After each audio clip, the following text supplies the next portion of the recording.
Hi, everyone, and welcome. I am Laureen Quick. I am really grateful to be here today with Gabby Jimenez as part of our ongoing conversations leading up to the Next Chapter Summit happening in July. The theme for the July Summit is Independence After 50. And here I'm not talking independence as isolation or self-sufficiency, but really as a process of learning to stay connected to yourself while staying also connected to others.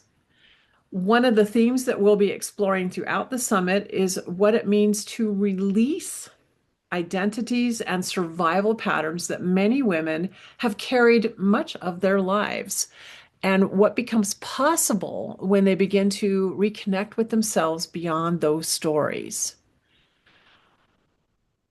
Today, I am honored to have Gabby with us because her work speaks deeply into that space. Gabby is a hospice nurse, death and dying educator, an end of life doula, and founder of the Hospice Heart. Through her work and through her personal journey, she helps people navigate healing, grief, loss, and the emotional weight we often carry long after difficult experiences have passed. Mm. Today's conversation is titled When the Past Becomes Your Identity.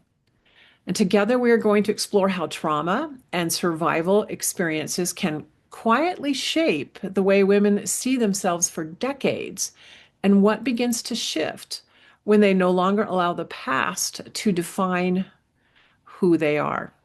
Gabby, I am so honored to have you with us here today. Laureen, I am very happy to be back here with you. I am going to just jump right in and ask my first question. All right. So, how did your early experience in life begin shaping the way you saw yourself and how you have moved through the world? Well, the short version is that I had a pretty traumatic childhood, which unfortunately involved physical, emotional, and sexual abuse. And I had a lot of things transpire as a child through teenage years to young adult, with that sort of being the bag of bricks that I carried everywhere I went. And I saw myself as that person. The words that my father would say, the things, the ways that I was treated, the things that were done to me, I used those as my identifiers and I led with that.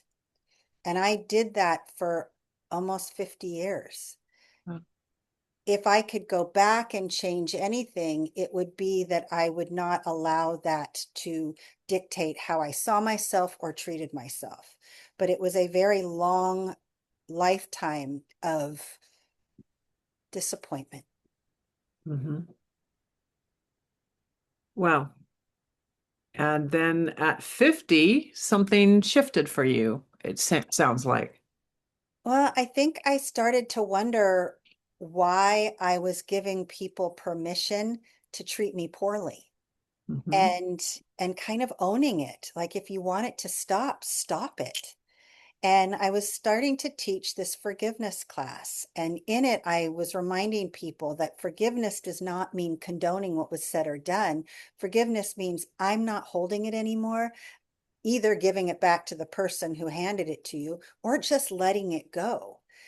We can forgive the weight. We don't have to carry it. We don't have to drag it around with us for 50 years. We can let it go. I just didn't know that that was possible. Once I realized that it's possible, all I wanted to do was find ways to let it go.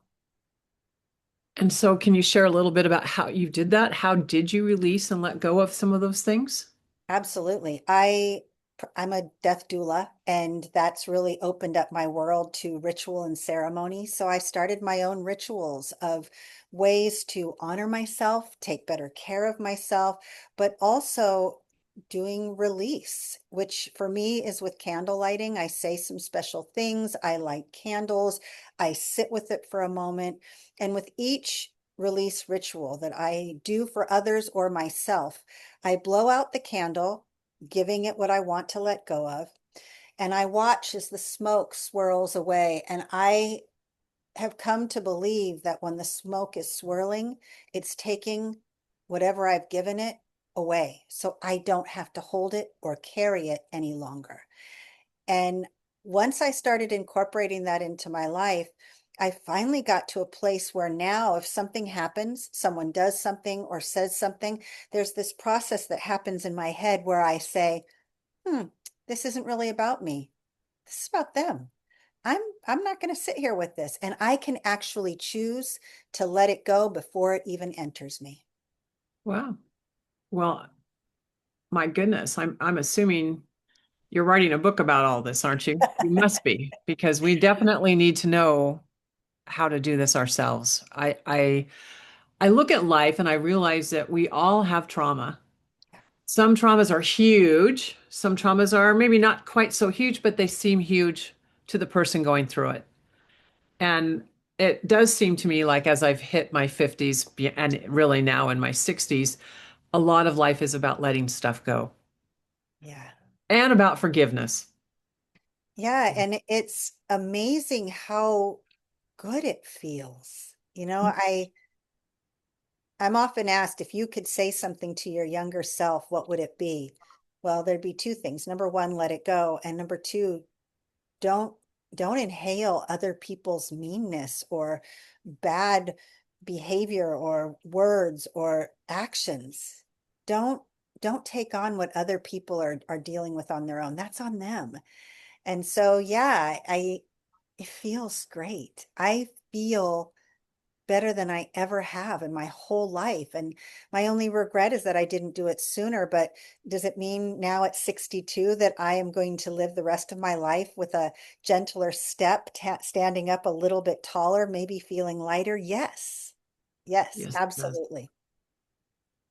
Yes. And I think you brought up something too that's really important to us as we get older. And, I was thinking initially, well, that really what you're talking about is having boundaries, Mhm. but it's more than a boundary, it's an energetic boundary around ourselves and other people where we don't assume or take on whatever is going on in other people and mistake it for something that's happening inside us. Yeah, my dad used to say, "You are stupid and you will never amount to anything," using the word stupid over and over. And this is just a small example, but I spent my whole life thinking that I wasn't smart. And when Mhm. that is in your head so often and the voice just keeps going up the older you get, you truly believe it to the point that your actions mimic the words. I did things that sort of validated his hurtful words until I stopped. Mhm. Until I realized, wait a minute, I am smart. We choose to let other people determine our self-worth. If that's the truth, then we can also choose to stop letting that happen. Absolutely. Absolutely. And I think that is something we are doing at our age. Yeah. That has been my experience, and that's what I see and hear from other women in their 60s and beyond. There's a process of letting go, a huge shedding that happens in our lives, and a release that allows us freedom to feel I can just be who I am, and I don't have to try to accommodate or adapt or modify what I say and what I do in order to meet somebody else's expectations. This is me. Yeah. Yeah. Why can't we just live our lives believing that we are enough and that we are good enough and that who we are and what we show up with, as long as we are kind, as long as we are honest, as long as we don't hurt ourselves, we're enough. And if we could live like that, maybe we would set bigger obstacles for us, challenges, do things that we might not normally, maybe show up in a braver, more courageous way, maybe stand up and speak out. And I think life would have been a little different for me had I done this sooner. But I think also I'm here where I am now because of all of it. I just don't want my granddaughters or other people's granddaughters or children to go through what I did. If anything I can say now can change that for them or inspire parents to talk kinder to their children or lead with more positive words, then maybe that would make a difference in the world and future children coming into this life and craziness of what we're all experiencing. We have to do better. And I do think what you just said is a grander vision than someone who isn't thinking big. You are indeed when you Yeah. want to impact the world in the ways that you just described, Gabby. That is very powerful. And it's also happening right now. Yeah. Every Yes. day. Yes. So when you think about women in their 50s and their 60s and beyond, um, tell them, or if you can tell us, what began to really change for you as you began believing this peace, this confidence, this self-love is what we're talking about here, was actually possible for you? Wow. That's kind of a big question. I think I just don't take things as personally Mhm. as I used to. I don't internalize all of what is happening around me. And you mentioned boundaries earlier. It's almost like I've got this invisible screen with a remote control, like, yep, not letting that come in. And because I can do that, which took some time and it's a learning, I had to learn it, but it's made me feel like I'm I'm the leader of my own band, right? I get to dance however I want to. I get to go through this life proud and stand up straight and voice my opinion. And it's made me feel like this is my place too. And no one gets to take that from me. And that in itself feels validating, but also a reminder that I exist. I think I spent my whole life feeling like I was the shadow of everyone else. I didn't exist. And when I looked in the mirror, I saw unattractive and invisible and worthless. And I don't see that person anymore. Well, I've never seen that person when I've looked at you. So, Thank so you. I'm delighted to hear that that has shifted for you as well. It's What you hard to just, say, it's hard to talk about. yeah, it is. It's hard to articulate exactly what that is because it is also part of your cellular existence. It is who you are, what you know, and what the one word that kept coming to mind as you were describing that to me, Gabby, was powerful. Mm. You are a powerful woman. Well, I thank you. I didn't always feel that way. I felt weak and again invisible. I used to, when people would ask me to describe what I felt like as a young adult, a child, a teenager, I imagine a little old man sitting on a porch, right? And he's got a big stick of wood and he's whittling it down. And beneath his feet on the ground are all the pieces of that wood that he's whittling. That was me. And and it's hard to talk about and it's hard to say out loud, but I really believed that I was just the pieces of scrap wood on the floor. And and that's hard. And to grow up with that and to live like that and to make choices and to work and to love and to be a parent and all the things that my life brought to me, I had to do it with fear all the time that I was going to fail. And then I worked on it and it's taken a couple years and I've gotten to this place where I am now and no one is ever going to take this from me. I'm I've earned this. Hmm. But it was hard. It's really hard. Yes, it really is. I think as women, we're taught not just, I mean, you've gone through some trauma that not everyone has experienced, Yes. but even as even as a woman, though, what I have heard a lot of times is you don't count, you don't matter. You need to focus on what everyone else needs. Yeah. Your job, Laureen, is to take care of everyone else first. And by the time the day was done, there was no energy left for me because I was so exhausted from trying to carry everything, like all of us, many of us do as women. And then to come out of that and to be at a place where you can look back and go, no more. I am done. This time is for me. And this is, I say this and it's the truth. This is the best time of my life. Me too.